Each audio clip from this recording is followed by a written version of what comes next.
Hi, good afternoon. We are here to the house of Lola Antonieta. Let's go. Let's meet her. Yan. Hi, good afternoon, Nay. Kamusta? Okay ra ma'am. Okay. So, nalang ko'y pangutana sa imo hanay ba? Unsa gyud pangalan nimo? Antonieta ma'am. Pila na imong edad? 65. 65. Unsa may imong trabaho karon? Kuan ma'am og naay magbaging og wala sad. Akong anak galibor anak man ba. Kini mga tanom nursery, kini mga plant. Og wala sad. Nya pila man pud na siya ang anana. Wala pa ko kabalo ma'am dili man amo Igura man may magbaging magribag. Bangin pila po ibayad sa imuha in Kuan tag 30 ra ang gatos. so isa ka gatos ana imong 30 mapa pesos. 30 pesos. 30 pesos. Ya kanang 30 pesos kaya na sa panginabuhi. Dili ma'am oy maka oman kag isa ka libo 300 ra ang semana. Isa ka. Isa ka semana. Daw unsa man magpag-budget labi na karon sa Oh, panahon. pertilisura gyud ma'am. Akong anak libor 300 ra po ang adlawan. Pila ka buk nimong anak? Isa na dia Isa ra. na ay bata. Isa ra gyud imong anak. Atong dito isa Mm. bata pud to nako kanang diha babae bata pa na nako ka magulangan. So pila gyud tanan imong anak? Lima na sila ma'am pero lagyo ang uban. Nangaminyo na pod. Ninyo na. Ang nasa imuha karon duha ra. O kaning isa diri nga na ay bata mo ning isa ra mi kabalay. Kay ang uban naglahi magbalay. Okay. So unsa man pod ilang panginabuhian adto? Ko ang gyapon ma'am construction. Construction Una pila mo amo. po inadawan. Naaman po sila di ambot pila ilang adlawan ron makuan man na nimo karon diha mauli man turon. Okay. So unsa pa sa imong panginabuhi mo man ni siya no? Wala na ma'am kanila ing ani pamaging. Labi na sa panahon Oh, karon. pertilisura yun ma'am ay nya mahal na kayong bugas. So unsa man gyud imong panawagan sa makakita? Manawagan ko ma'am nga og naa sila katabang. Dawato na mo sa gamay lang mga pangonsumo Like unsa like grocery, o ana unsa pa? mga bugas, mga grocery, maura na ma'am. Og diha katan-aman mo sa among plastar.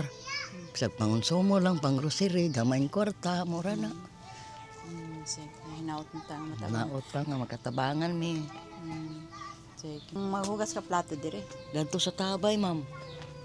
Tabay di ko mahugas og plato. O tabay gahakot ko ma'am tatubig ay. Di ako Dayon ang kumagsako. among imnon refill sahay lagi wala pod.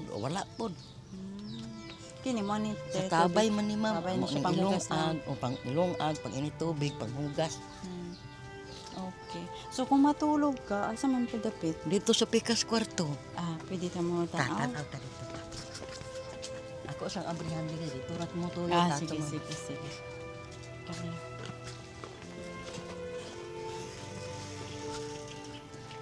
She will sleep here in this room. Ano ra ma'am, pero kung gubutan ni among kwarto ma'am. So mo ni mong kwarto. Muni. Mura ni.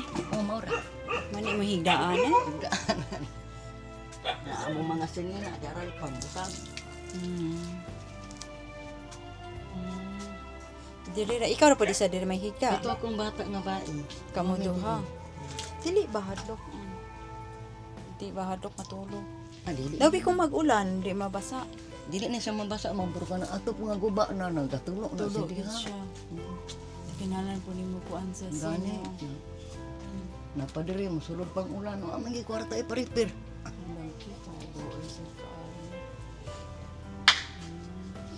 So, diri po pila mo tan.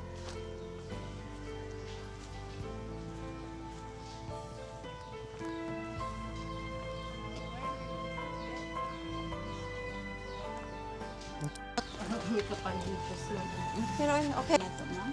Anissa Bagasbas, Kami sa Bagasbas. Pila na yung edad?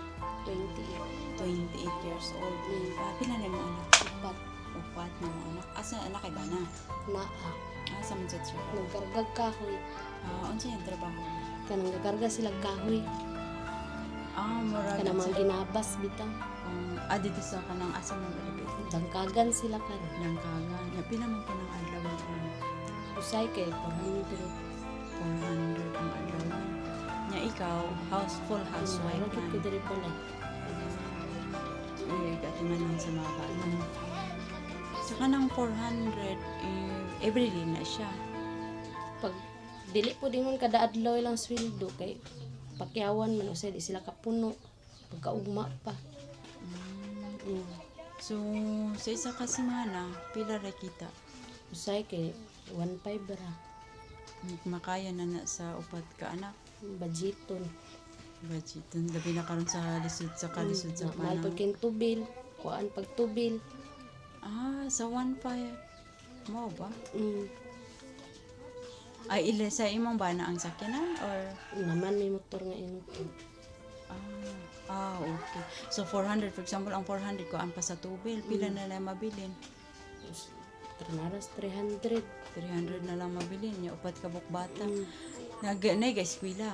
Eskwela akong duha, grade 5 ug grade 4. Tapos ang youngest, Kuan Pila na edad? mag grade 5. grade 5 na siya. Mag grade 4 ang ikaduha. Mag preschool po ang ikatulo. Okay. So, unsa man mas maimong masulti about sa panginabuhi labi na ninyo karon sa upat no anak. Apiki gid kaayo. Hmm. Apiki gid. Pigil ka. Hindi ka panarbaho po ko kay napakoy bata nga. Isa ka pa katuig kapin. Pila imong edad gani? 28. 28 pa ka na nakapat anak. So, sige, unsa may imong kuan po, final nga panawagan para taas-taas imong kuan para pud nga kanang makaan. Nga basig na sila ikatabang ginagmay. Kay piki kayo ang panginabuhi. Ano lang makakuan sa mga bata. Sige. Okay, salamat kayo. Hinautunta nga matabangan ka na. Have you ever wondered what life feels like when you were 65 years old but still forced to work just to survive? This is Nanay Antonieta. At her age, when most should be resting, she carries the weight of life alone. A single mother, still working as a laborer, earning only 300 pesos a week. 300 pesos for food, for daily needs, for survival. But even with all her strength, it's still not enough. She doesn't sleep on a bed. She sleeps on the cold floor in a very small space, a place she can't even call comfortable. And she's not alone. Anissa is living the same painful reality. 2 lives, 2 struggles, 1 silent cry for help. Today, we have the chance to change their story. Even simple groceries, a small financial help, can bring warmth, hope, and a dignity back into their lives. Because no one, especially at 65, should have to suffer like this. Let's come together and be the reason they smile again. Your kindness can be their miracle. If you have a kind heart, please consider helping Nanay Antonieta and Anissa. Every share, every donation, no matter how small, means everything. Together we can give them hope